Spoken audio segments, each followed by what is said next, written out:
Welcome to my channel once again. If it is your first time, welcome.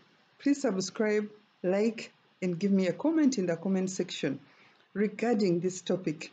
And if you're returning guests, you have made me who I am, and I'm always grateful to give you well-researched and experienced content so that we can all grow together. Now, we are discussing a wonderful topic which needs your contribution.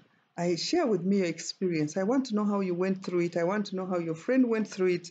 And we can exchange and make sure that we grow at every stage that we watch any information on this channel. Now, our topic for discussion today is money fights in the African homes. You must agree with me that for all the challenges that have come in the home, they all stem from money fights. Oh, he doesn't pay school fees for the children. Oh, he has ignored the rent. He doesn't pay. Oh, he pays only gifts for his parents. And he doesn't want to, if you're a lady, he doesn't want to give gifts to your parents. Oh, he's paying school fees for his brothers. Oh, he doesn't want to contribute. It is a list of fights and complaints and grumbling from one stage to another. Eventually, the women who are always the victims, they live a very sad life. The marriage is just a cold marriage. There is nothing to enjoy in the marriage apart from the man belittling the woman because she doesn't have money of her own. But what leads us into this situation? Many women do not believe in working. You know, they get a job, they study, complete. If they don't get a job, they stay home and wait for the man to come and marry them. Now, before we proceed with that discussion, I want to share with you my favorite drink. You know, when you turn 50, now for me, I'm 55. When you turn 55, age is beautiful. It's a blessing that comes every other time, you know. God adds you 1 year, you're happy, you're grateful, but it comes with its own challenges. The wrinkles come, the bones crumble, immunity is down. You are just a victim of so many ill health and bacteria and viruses and all that. And so I have this, my favorite drink. This is a mixture of turmeric, of honey, cinnamon, ginger, and a little lemon.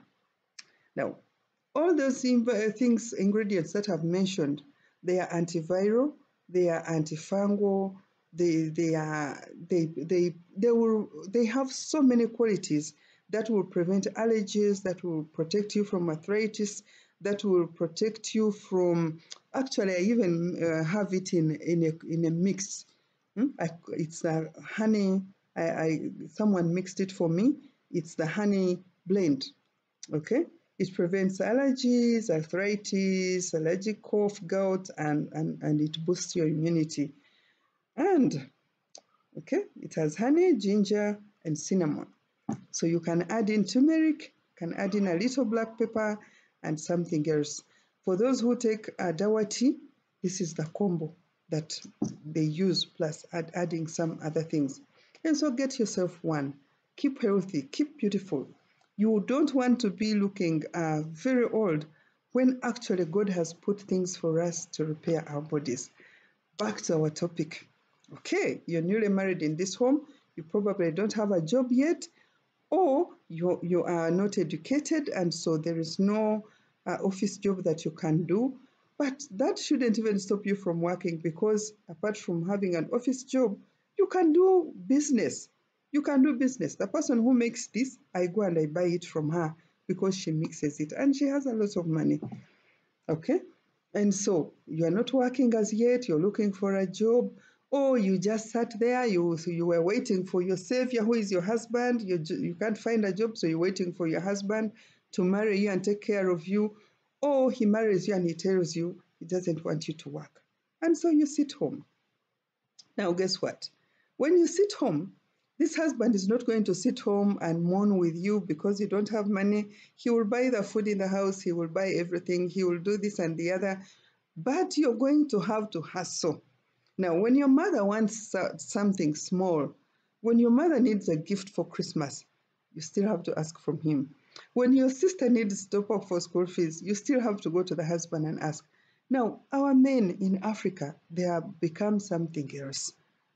When women realized that they were suffering from begging and having to beg because he would buy gifts for his family, pay fees for his brothers and sisters, he would support them in any way, and he will refuse completely to support anything that concerns your family. And so women have resolved, they've gone and studied, they've gone and gotten the work, they are doing the businesses. Now, it turns out that as women become so empowered, they are doing the businesses, they are in the cabinet, they are members of parliament, they are business managers, they are company CEOs. Men, on the other hand, they feel like they're disadvantaged. The trend right now is that men are looking for women who are working, who have houses, who have cars. They are looking for women who are coming from good families, who are not going to be a burden to them. Now, when people get married recently, what I've realized is that men stop paying school fees for the children. They stop buying food in the house. If you're renting, they stop renting. They no longer care for you to buy for you clothes as a wife or anything. It is the woman who makes the budget, who funds it, and a lot of duress and a lot of stress. She carries on and she does it. Eventually, the fights begin.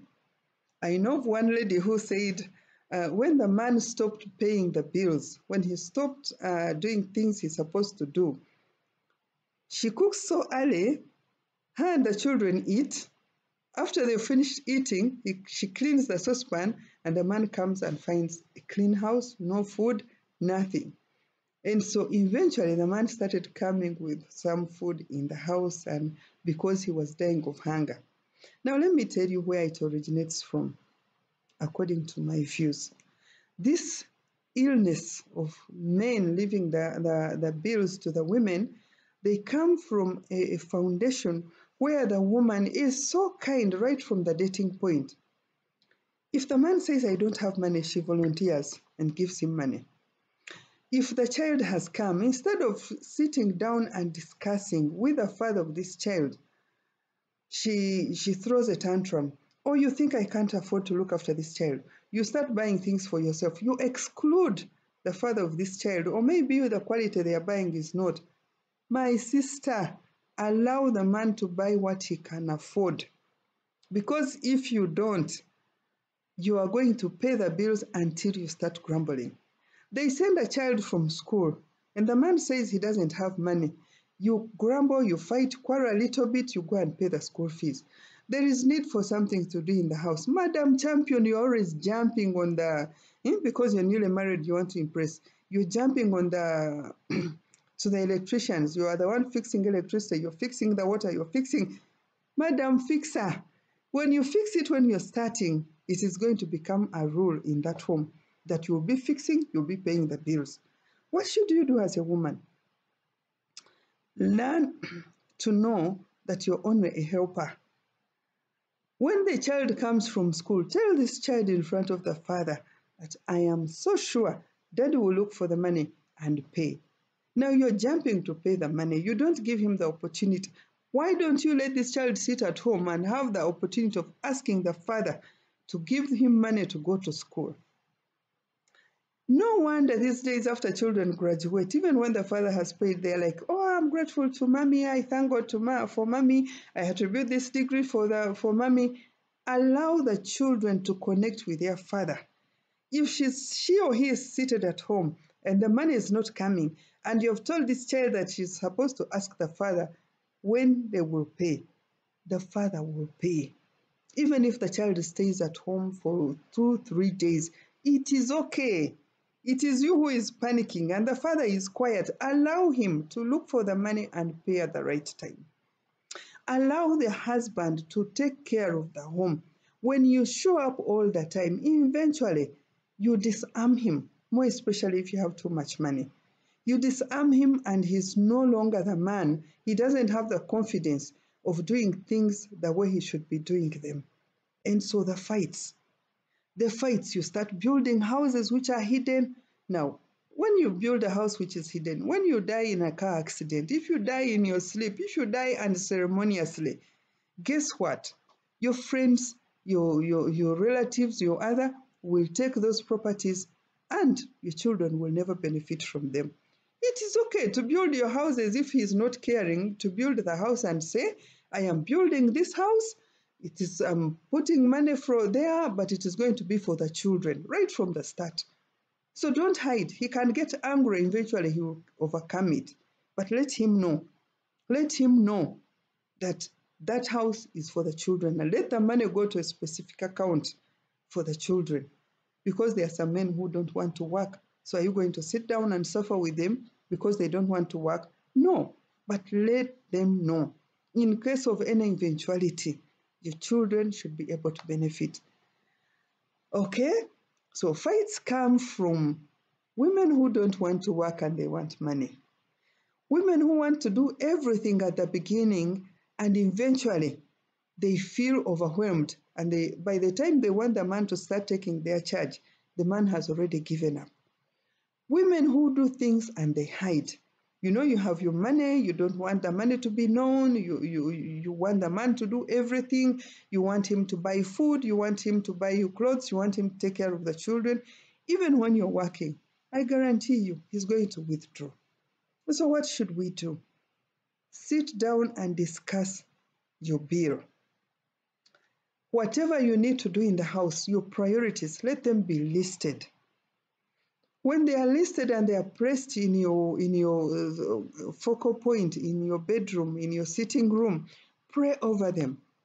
When you pray over them, then agree that whenever money comes in, you put it together and you tackle one priority after the other. Now, it can be you agree that in our Ankole tribe, you are supposed to dig and provide food for the family. You can agree that your money will be used to cater for food, for plates, because those are also very expensive, for household tablecloths, bed sheets, and then, but you agree and you account.